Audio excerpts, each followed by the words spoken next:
안녕하세요. 즐거운 라디오입니다. 오늘도 제 방송을 들어주셔서 진심으로 감사드립니다. 바쁘시겠지만 좋아요, 알람, 구독 한 번씩 꼭 부탁드립니다. 저에게 굉장히 큰 힘이 됩니다.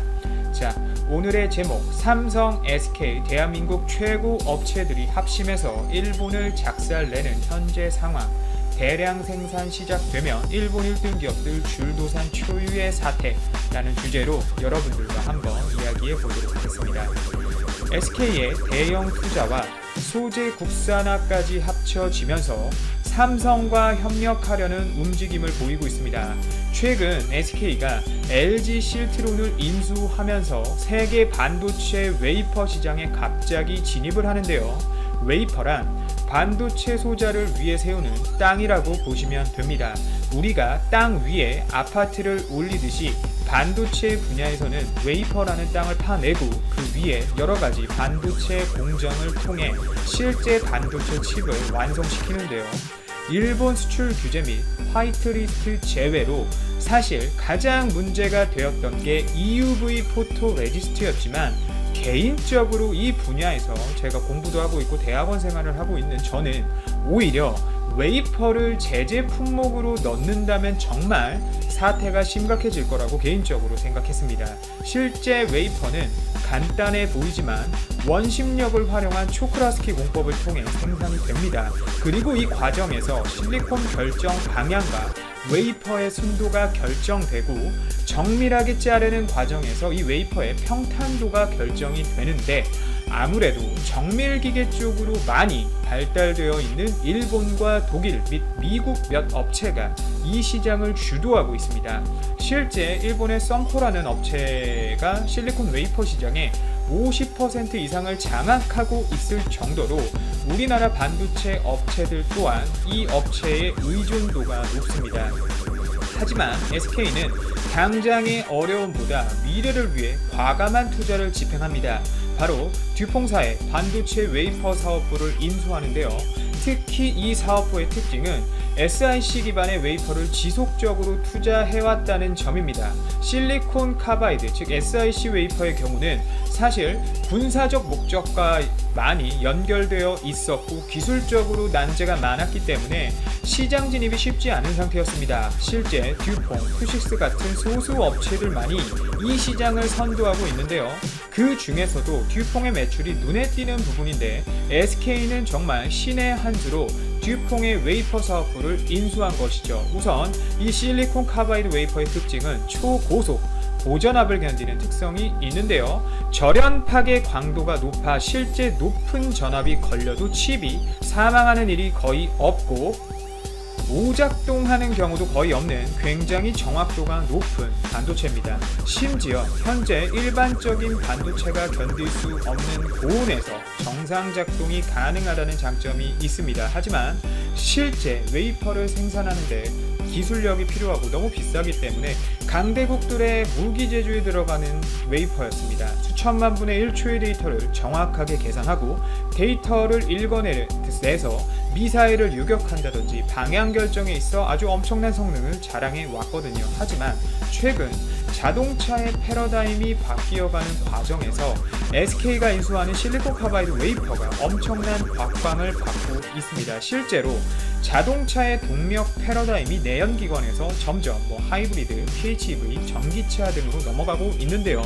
실제 전기차 배터리를 컨트롤하고 생산되는데 실제 실리콘 카바이드 반도체 수요가 기하급수적으로 증가 중입니다. 또한 최근 5G 및 우주에 관심이 점점 더 많아지면서 대체 웨이퍼로 실리콘 카바이드가 떠오르고 있는 거예요. 따라서 실제 시장 또한 매년 수십억 불 이상 상승할 것으로 예상이 되는데요. SK는 바로 이 시장을 위해 LG 실트론을 인수하고 그 즉시 듀폰의 실리콘 카바이드 사업부를 인수한 것입니다. 실제 SK이노베이션과 LG화학 등이 전세계 전기 자동차 시장에서 특히 배터리 영역에서 두각을 나타내고 있습니다. SK 입장에서는 국산화와 더불어 본인들 배터리에 칩을 같이 판매할 수 있으니 더욱 시장을 장악하기는 좋은 상황인 거죠. 거기에 또 하나의 수혜가 더 있습니다. 바로 삼성전자 때문인데요. 실제 삼성전자는 올해 초 비메모리 2030이란 비전을 올해 발표하고 반도체 설계와 파운드리에 집중적인 투자를 하고 있습니다. 정보를 드리자면 삼성이 현재 공들이고 있는 부분은 단지 스마트폰의 AP뿐만 아니라 CIS 및 전장용 반도체, 즉 차량용 반도체에 굉장히 큰 집중을 하고 있습니다. 특히 최근 독일 프리미엄 브랜드인 아우디의 엑시노스 시리즈를 공급해 화제가 되기도 했는데요.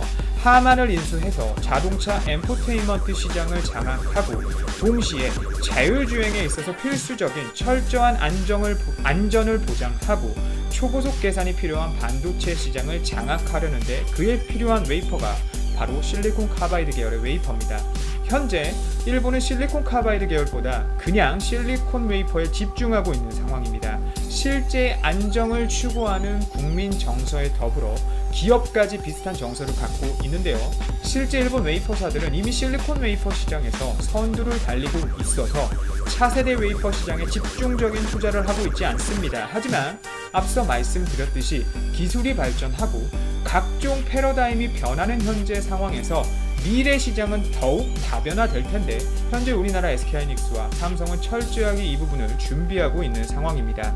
시장에서는 현재 SK가 미래를 제대로 파악하고 있다며 좋은 평가를 주고 있는 상황인데요. 실제 이렇게 SK가 듀퐁의 기술을 베이스로 시장에 진입하게 되어 포스트 웨이퍼 시장을 장악한다면 사실상 일본의 독주는 끝났다고 보시면 될 것 같습니다.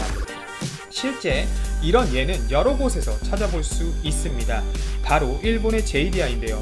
일본의 디스플레이 업체들은 당시 일본이 LCD에서 장악력을 높여가고 있을 때 그 시점에서 만족하고 디스플레이 패러다임이 변하지 않을 것이라 생각하고 기술적인 투자를 하지 않아왔습니다. 하지만 중국의 LCD 시장 진입 및 투자 확대, 대한민국의 LCD 장악력 확장으로 인해 JDI는 사면 초과에 몰렸었는데요. 하지만 앞서 말씀드린 두 나라와 일본은 분명한 차이가 있었습니다.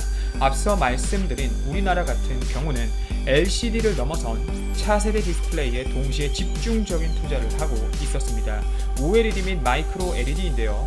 실제 일본에선 당시 수율과 마진성 등의 문제로 OLED 시장이 커지지 않을 것이란 분석이 지배적이었습니다.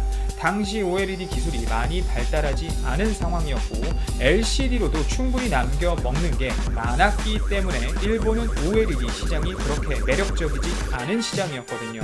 또한 일본은 애플의 등장을 크게 예상하지 못했었습니다.